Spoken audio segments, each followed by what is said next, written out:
Now I'm going to look at the run line tool, and it's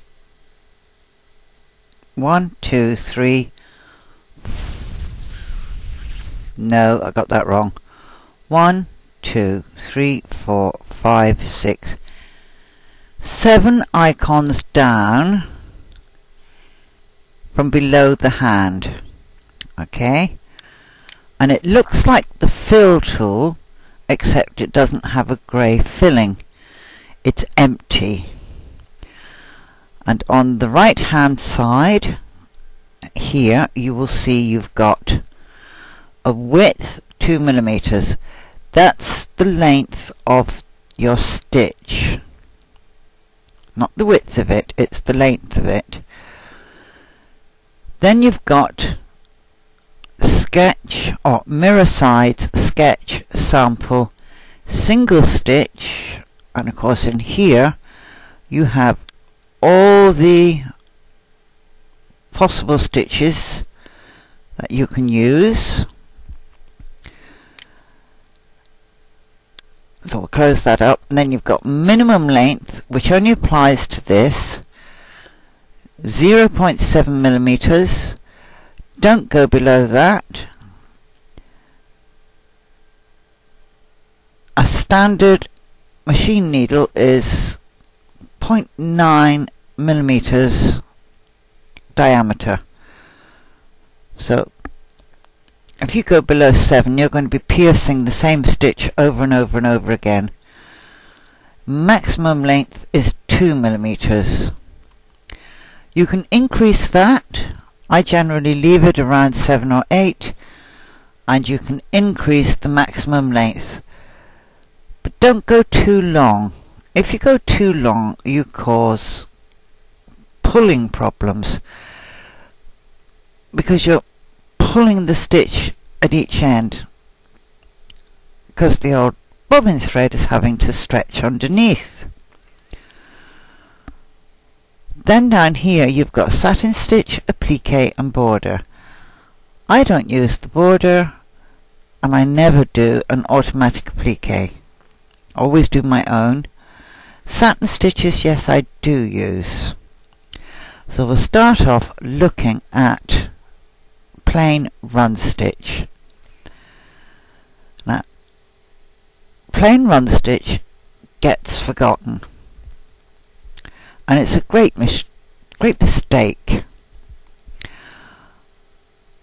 We've just come to the end of a challenge where I asked everybody to use the run line tool to create a design using a graphic from the Myers ornaments. And every single one of them has come up trumps. And the stitch used, the humble running stitch, and if they've used branching in the Janome software, or they've used arrange outline parts in Embird Studio, they have a second pass, and on the second pass you can apply a fancy stitch from in here. You've got single stitch, triple, and then in brackets bean stitch, and red work. You've got the sketch stitch, which we've already looked at. So let's put this back on single. And you just lay your nodes, and again I've got the curved line, and you can trace around your graphics if you're using a graphic. You can freehand if you want. It's entirely up to you.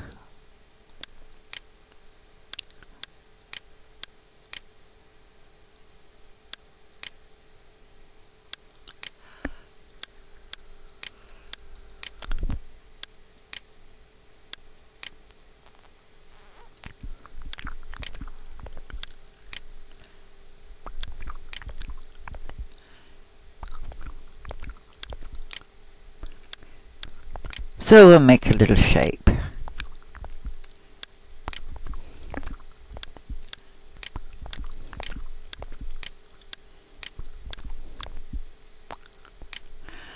And we'll sort our little shape out.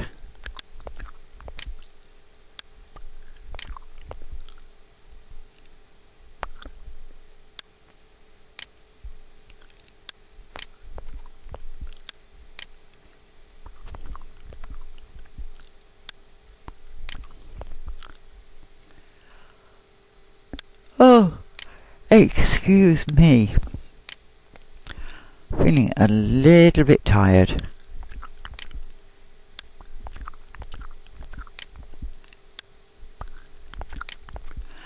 Well, it was meant to be a dinosaur, but it's not much like a dinosaur, is it? Never mind.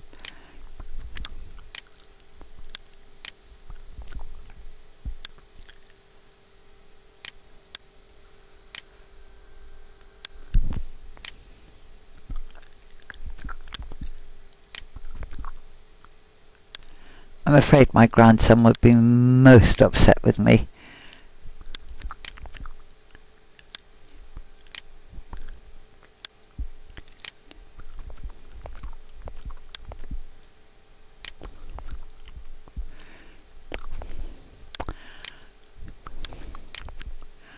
Until that generates stitches.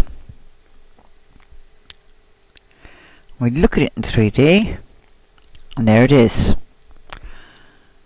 Now, one of the other uses, and one that I use an awful lot, is if I want to make a second object, and these are all objects, that's why we set these parameters in here. Until we send it into editor, there are no stitches. All there is the recipe for the stitches in the objects. But say now I wanted to make another object, but I didn't want to jump. I would look for my last node, and it's in the wrong place. So I go up there and I tell that stop. I right click into the objects bar and I say edit.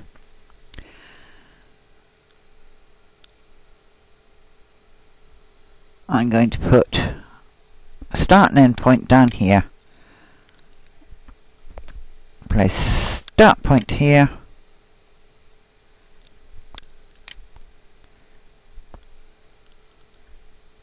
Generate stitches. Now I'm going to pick up my run line tool. I'm going to hit my 3 key. Now the 3 key on your keyboard is the one that's above your QWERTY keys. So you hit that, and there is the first node for my next line. It's also the last node of my previous object. So now I can lay in a little bit of grass. Let's make that look like grass.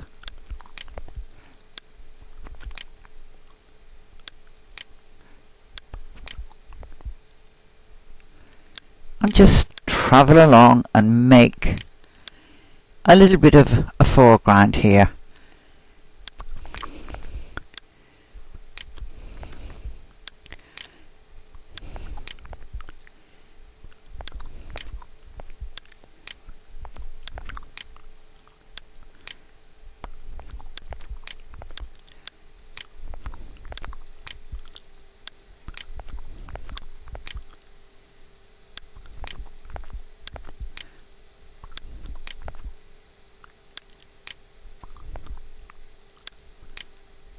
Oops, I forgot to click into my last node there.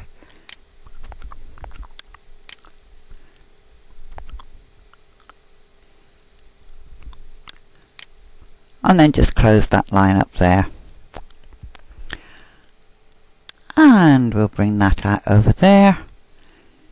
And we'll just give this a bit of a smooth.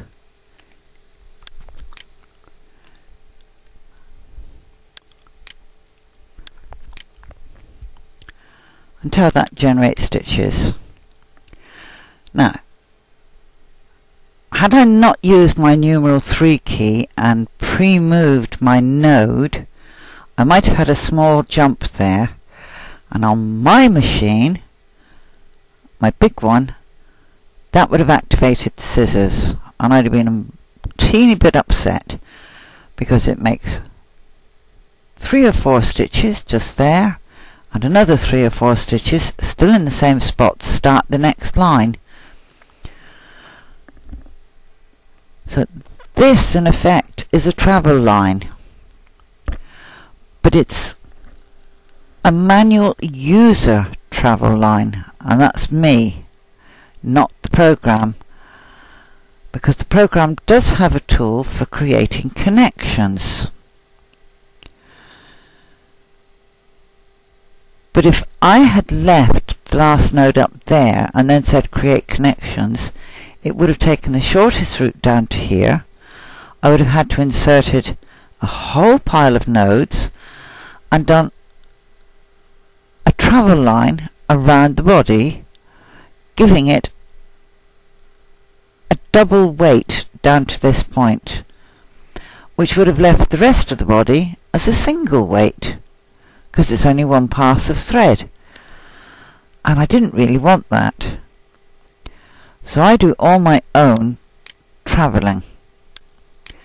I'm going to go into parameters, and we're going to look at a different stitch.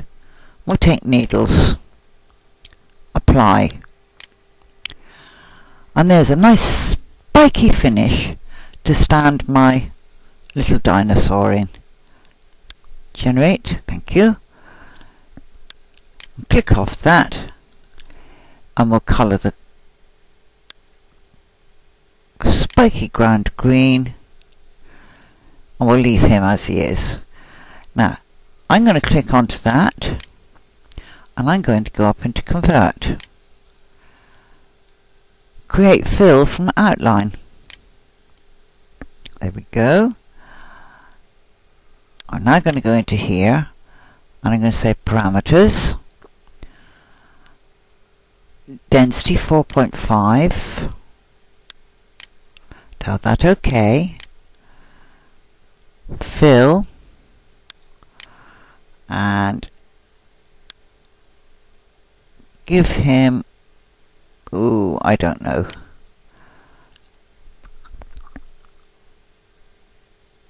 we'll give him a random one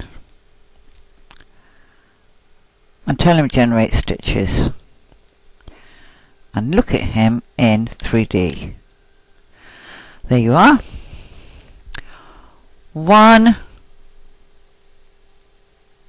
slightly random dinosaur standing in a field of grass.